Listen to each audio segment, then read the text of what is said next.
So what do we think? Did Finny do this right? I know, you weren't here yesterday. No, Finny did not do this right. Did Fanny do this right? No. Also no.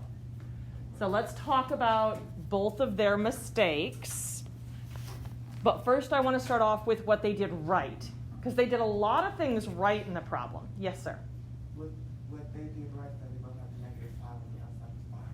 They both have the negative 5 on the outside of the box. Absolutely. So they grabbed this piece, and they put it out here. And then for those of you that weren't here yesterday, when our A value is not 1, after we put parentheses around the A and the B, whatever number is in front of the x squared, so in this case it's 3, we have to take that out of just the A and the B, and we bring that up here to the front. That's our A value for our AHK. And that goes in front of the box. Yep. So they've got it here, and they put it here. You said like this on Wednesday. I had briefly talked about it, but we didn't do any practice with it. So we kick that A value up to the front of the box. Did they each take it out of A and B correctly? Because that's another place where some mistakes can be made. What mistake was made? When they divided the 6x by 3, they put a negative 2x, and it's supposed to be a positive. They put a negative here, so they changed it from being a positive right here to being a negative. They both made that mistake there.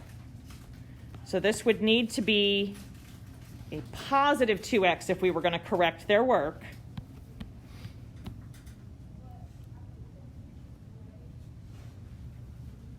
Once we do that, looking just inside the parentheses, we'll use those pieces to fill in the box. These parentheses right here always correspond to our square. Any pieces in front of the parentheses would be in front of our square. Behind the parentheses would be behind our square. So they put the x squared inside the box. Did they do that right? The x squared? Mm-hmm. Yeah. Yes, we got our x squared inside our square correctly. Finny and Fanny have different things in the upper right and lower left boxes. Fanny has negative x and negative x, which, since she had this wrong, would have been consistent with her work before, but it's still a mistake, right? Because it should actually be what? Positive 1x. So Finny had that. Oh, sorry. Whew, I think it's because of the windows. So this is correct. On these, this should be positives here. How do we get the value that goes down here? Yes. So in this case, I have x plus 1, according to Finny's work so far, and x plus 1. Those are the sides of this square. And so we take the 1 and the 1, multiply them together. This should have been a positive 1. Even though Fanny had the negatives there, even with that mistake, it should still be a positive 1 down there. Because when you multiply two negatives, what happens? Becomes a positive. And then this is the piece that we learned yesterday. And both Finny and Fanny messed this last part up. They didn't multiply by their A value. Whatever A you bring out in the front, because remember, that's out in front of these parentheses. So I'm going to write down what this would look like if we kept writing it parentheses form, and why it's a mistake to not multiply. So they've got the 3 out at the front, and then parentheses, x squared plus 2x, and then they added 1 here. That's that lower right box.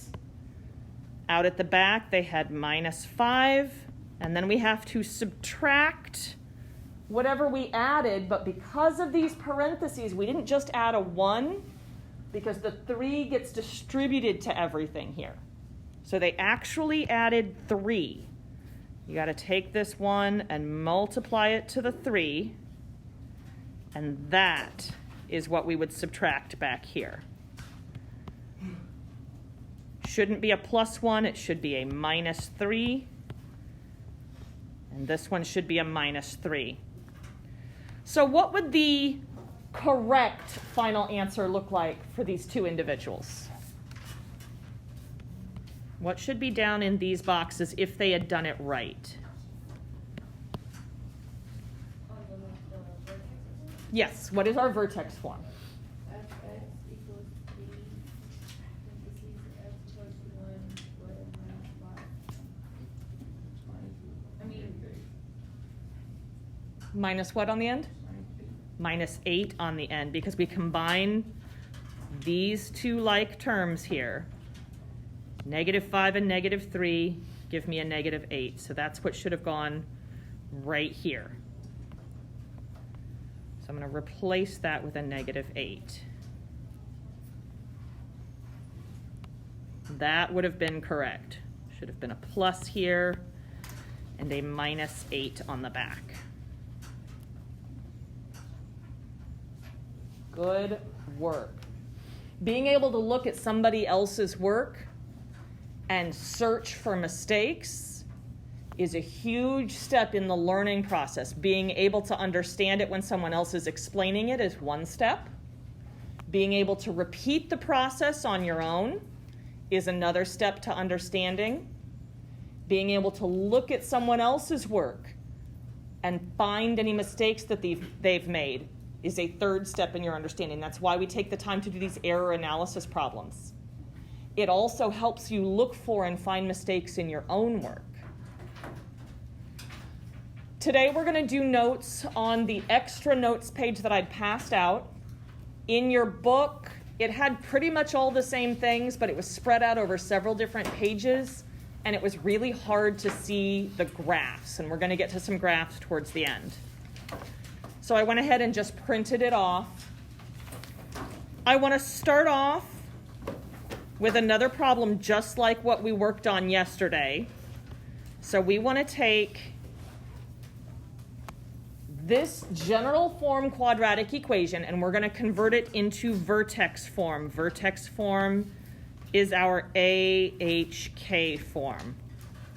Y equals A times x minus h squared plus k. So that's the form that we're taking it into, just like the Bell work, or what they attempted to do on the Bell work. So for those of you that weren't here yesterday, we're going to walk through the process of what you missed. I'm going to start by recopying the original problem. I've got my A here, my B here, and my C here. We start off by putting parentheses around which pieces? A and B. So right here. Do we have an A value that we need to kick out to the front? yeah. Yes. What is our A value that we're going to kick out? 3. And it's only going to come out of the A and the B. Those are the pieces inside the parentheses. Those are the pieces that are going to make my square. So I'm going to bring this out. So I have f of x is equal to 3. And then what would that leave me with inside those parentheses then? X squared plus 7x. So I'm going to use the parentheses to make my square. The 3 in front of the parentheses is going to be in front of my square. The minus 35 behind my parentheses is going to be behind my square. Tell me about how to fill in the square. What do I want in this upper left-hand portion? X squared. And then I'm looking at the upper right hand and the lower left hand. How do I get the parts that go there? Yeah, we're going to take the 7x, our new b inside the parentheses there. We're going to cut it in half because I want equal parts in those two because a square has 4 equal sides. So we're going to have 3.5 or 3.5 in each one of those. So you're gonna multiply? Mm-hmm. So we always cut it in half. That gives me 3.5x.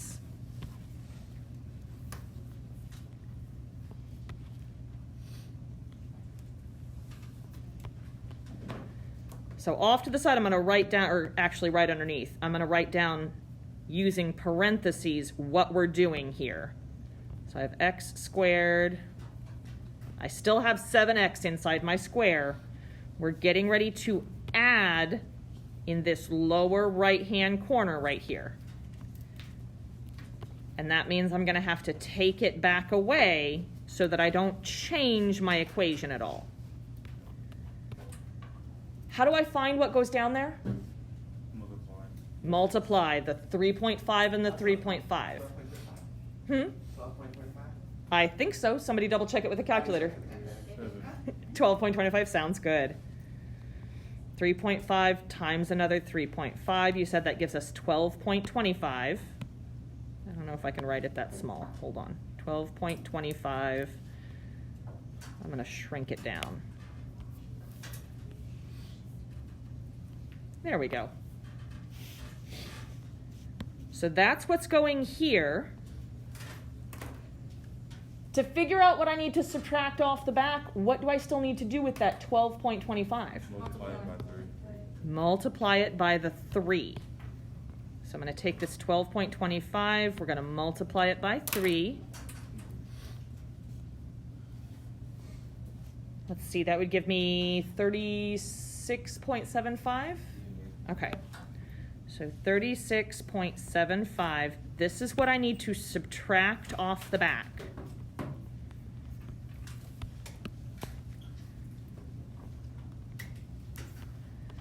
So now I have everything I need to write my vertex form and identify the vertex.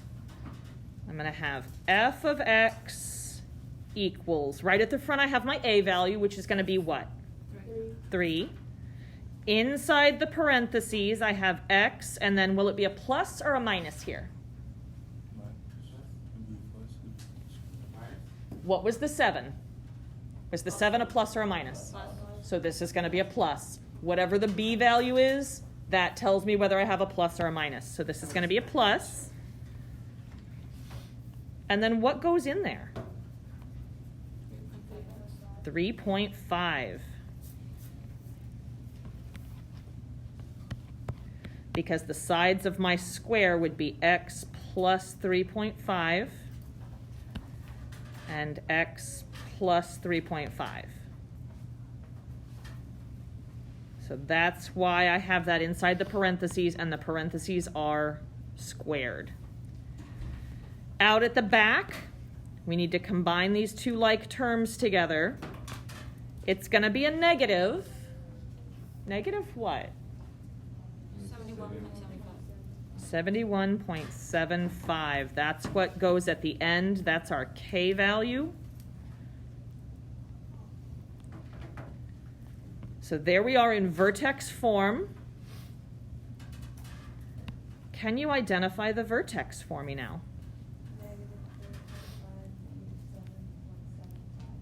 Negative 3.5, negative 71.75. Most of the time I'm going to give you guys nice whole numbers to work with, but it is important to know that all these same things work even if we have odd numbers and we end up with decimals. How would you describe this transformation from the parent?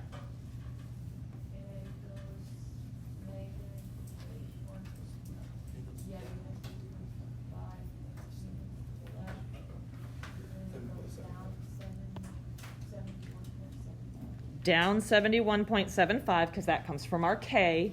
Left and right, I always look by the x because the x-axis is what goes left and right. Remember, what we see inside the parentheses here is the opposite of h. But in my vertex, in that ordered pair, that is my h value. So we go down 71.75, we go to the left 3.5, and there's one piece, I think people said it, but I didn't get it written down yet. There's one more piece. Oh, it's vertically stretched by 3. Vertically stretched by 3. That's our A value there.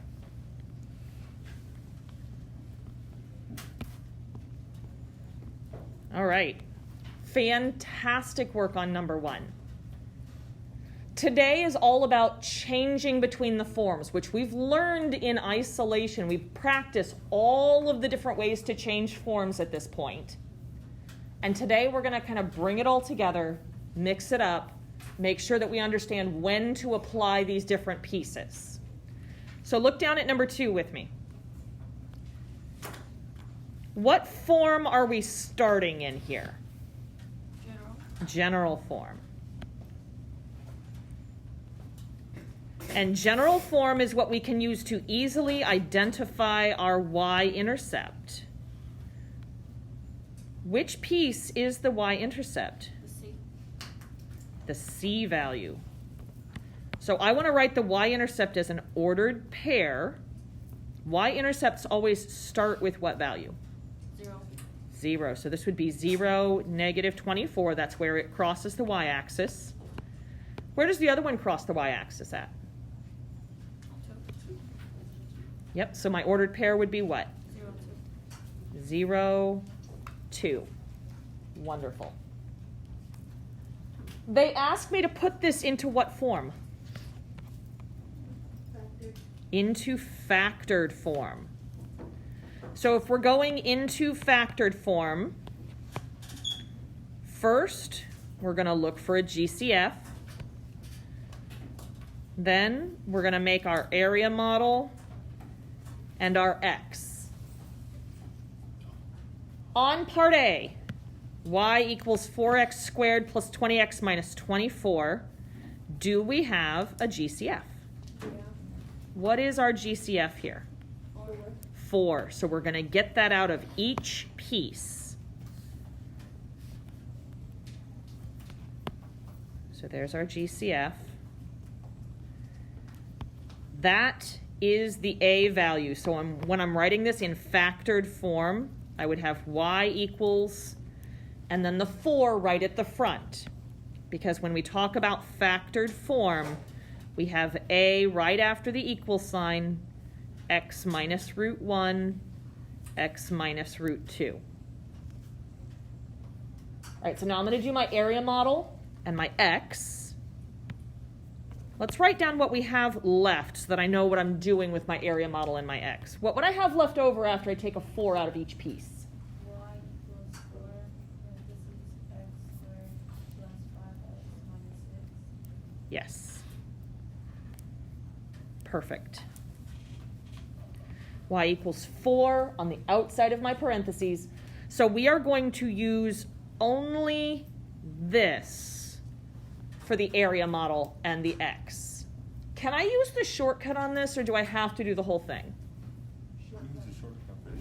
How do I know? Yes. Inside the parentheses, x squared, no number in front of it anymore. So I can use my shortcut.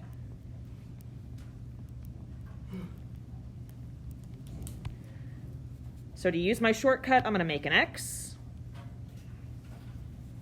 Up on top, I have my a times my c. So that's 1 times negative 6. I need 2 numbers that when I multiply them together, I get negative 6. But when I take those same 2 numbers and I add them together, I get a positive 5. What numbers can do that? So I heard a couple different things. I heard 2 and 3, because those will multiply to 6. And I heard 1 and 6, because those will also multiply to 6. No, I said negative 1. Negative 1 and 6. So if I do negative 1 and 6, will it multiply to give me a negative 6? Yeah. Yes. Will it add to give me a positive 5? Yeah. Yes. The reason that we can't do negative 2 and negative 3, that would add to a negative 5, right? It but multiply to a positive 6. So it would have my signs backwards. If I made both of them positive, now they would add to the right thing, but they wouldn't multiply to the right thing. So we've got a -1 and a positive 6 here. Those are the pieces that we have inside the parentheses with our x's. I would have x minus 1 and x plus 6. That is my factored form. I can use my factored form to find my roots. What's another word for roots? Solutions. What else? X-intercepts. What else? Zeros. Yes.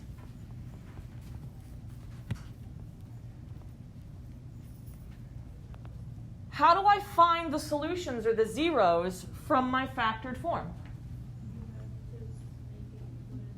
Yep.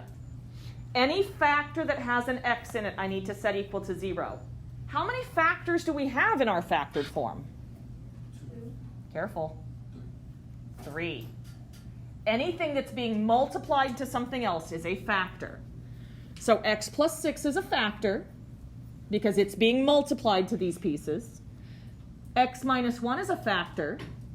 What's my other factor? The 4. What does the F in GCF stand for? Greatest common factor. So even though it doesn't have an x with it, it's still a factor.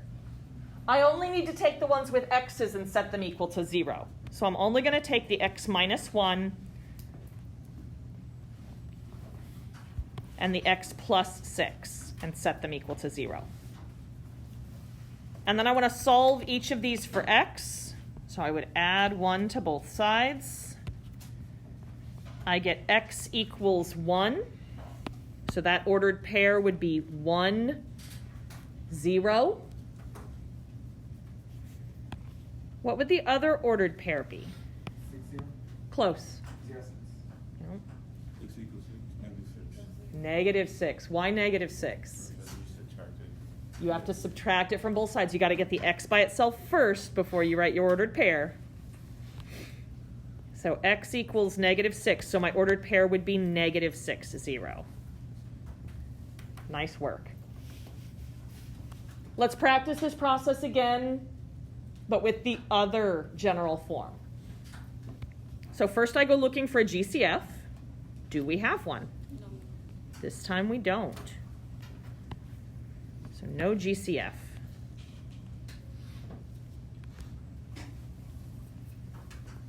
Can I use my shortcut? Why not? X is equal 1. Yeah, that x squared right here, that's not a 1, so no shortcut. I got to do the full thing, the area model and the x. Up on top of the x, we're going to multiply our a and our c together. What are the numbers, the coefficients in front of the a and the c terms? Yep, 12 and 2. When I multiply those together, I get 24. So I need to start thinking of numbers that will multiply to 24. 2 times 12. Yep, let me write these down. 3. 24, you said 2 times 12. What else? 4 times 3. 4 times, not to get to 24, 4 times 6. 3 times 8. Oh, wait. So I've got 2 and 12, 4 and 6, 3 and 8, 1 and 24, right? Is there anything else? I feel like there's something else. Well, let's see if we can do it with just this much. If we can't do it with this much, then we'll go looking for more. -3 and -8. Because 3 and 8 together would give me 11. So -3, -8. That's what I have to put here. Don't forget to put the x's on them. It's really important that you remember those x's. What do I want to put up here in the upper left? 12x squared. What about in the lower right? Negative below. No, it's, no. 2. 2. When we're using this area model for factoring, I put A here and I put C here. When I'm completing the square, it's not just an area model, it's a perfect square with 4 equal sides, and then C has to be at the back. All right, so now we're looking at just 2 boxes at a time. They have to be touching. Tell me the biggest thing that you can take out of 12x squared and negative 3x. 3. Anything else? X. Beautiful. All right, now I'm going to bring that down here. We're going to look at the negative 8x and the 2. What's the biggest thing that comes out of those? Will it be a positive 2 or a negative 2? Negative 2. Why is it going to be negative? Because the 8 is touching. Yep. The 8 is a negative there inside our box, and so I have to take the negative with it if it's touching a box that's negative. All right, now we're going to go vertically. 12x squared and negative 8x. There's several things that go into both, but I want the biggest. 4x. And then the last piece over here, negative 3x and positive 2. Negative 1.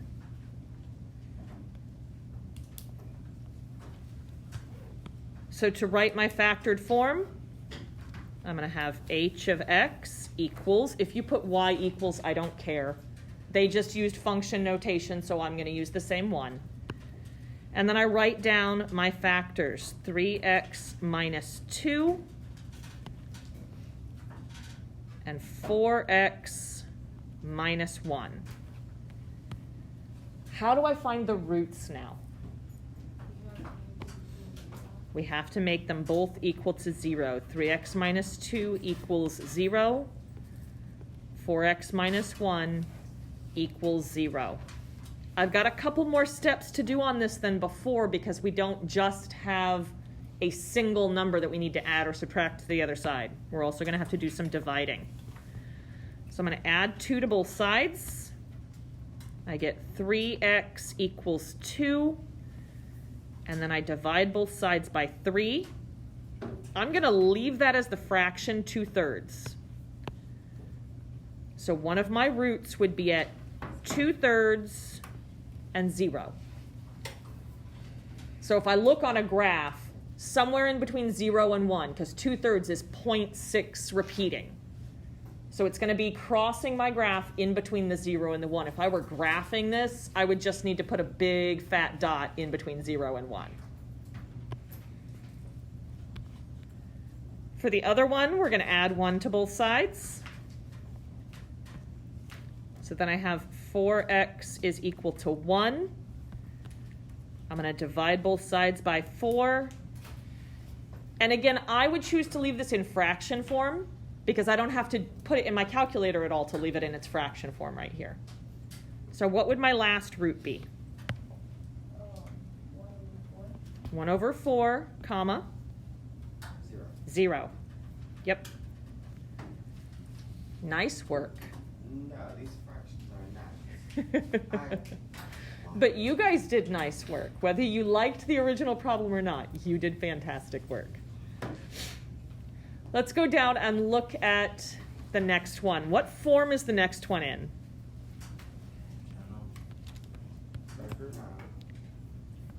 What form is this? That is factored form.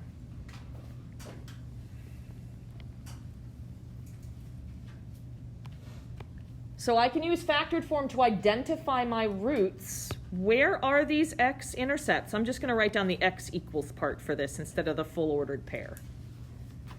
Where would these be?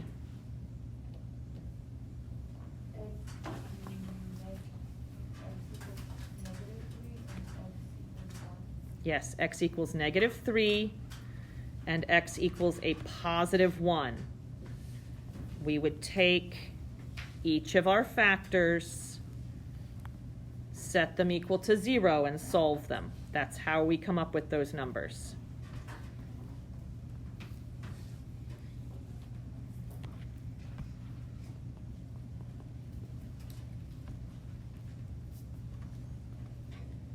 I want you guys to find the roots on part B.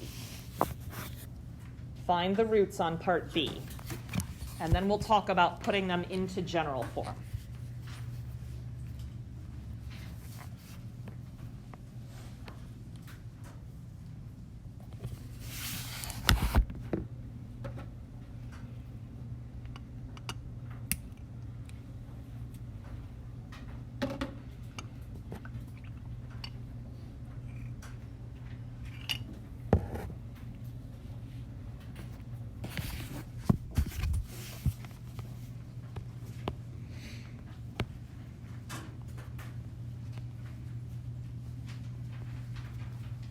What are the x's over here? X equals 5, X equals 5 and and x equals 2. Just like before, we would take our factors, set them equal to 0, and then solve to find x. All right. They asked me to put them into what form from here? Into general form. So to put it into general form is my ABC form.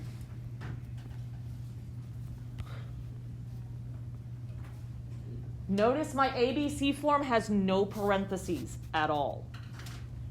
So I'm going to fully simplify. We're going to totally get rid of all of the parentheses. I'm not going to do anything with the 3 at the beginning. I'm going to leave the 3 out front. And I'm going to focus just on the 2 sets of parentheses, and I'm going to get rid of those first. So I'm looking just here. When I multiply sets of parentheses together like this, we have to use double distribution. So the x is going to get distributed to both pieces over here. That would give me x squared minus 1x. But then I also have to distribute the 3. That's why it's double distribution, because I distribute both pieces. Plus 3x minus 3. We still have our 3 out in front here.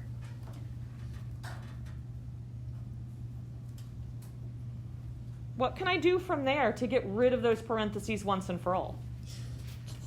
Distribute that guy. So we're going to distribute him to everything in here. You can combine your like terms first if you want to before you distribute, or we can do it after we distribute. So I would have 3x squared minus 3x plus 9x minus 9. I'm going to combine these 2 like terms together, and then that'll put me at the end of this process. What do I get when I combine a negative 3x and a positive 9x together? Positive 6x. So general form, I would have 3x squared plus 6x minus 9. Now that it's in general form, I know where my y-intercept is. Because in general form, the y-intercept is always which piece? C, the part without the X. That's right, the part without any of the x's, the c value. Here's my y-intercept. So how do I write that ordered pair? 0, negative 9. I want you guys to try on part B, putting it into general form, and then writing your y-intercept. Do double distribution with the parentheses first, and then distribute the a value second.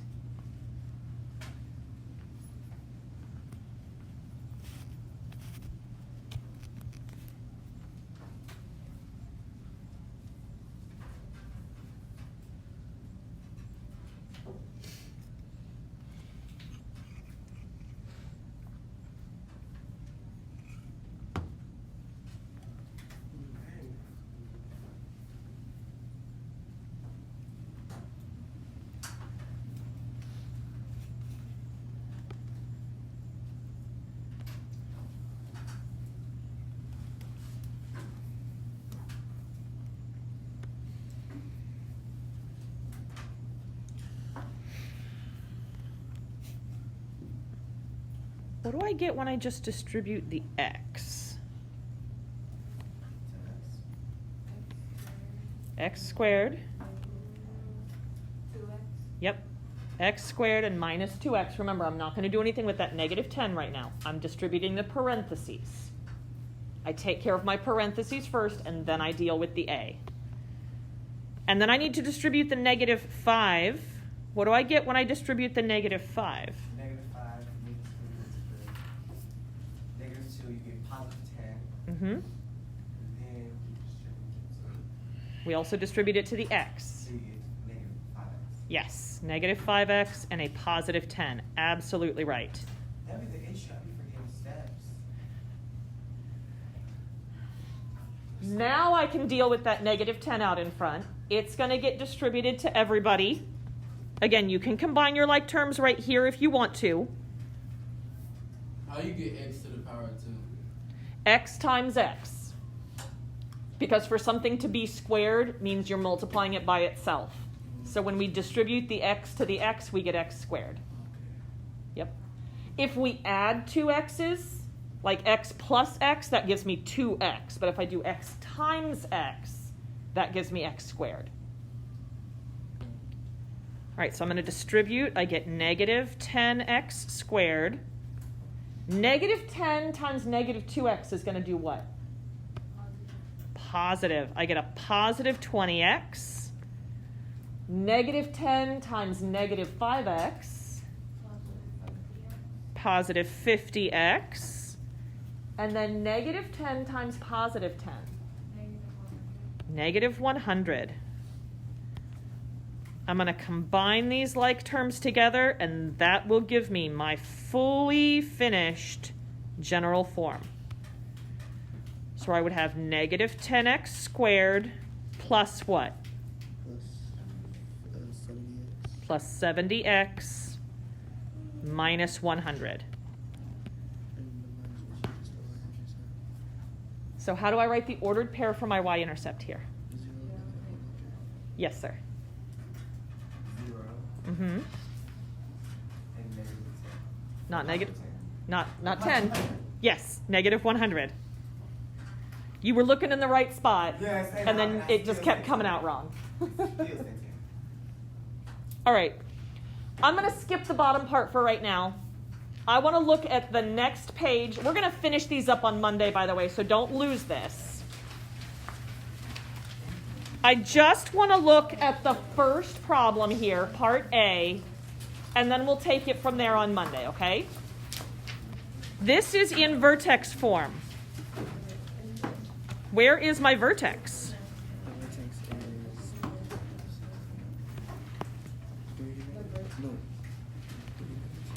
Close.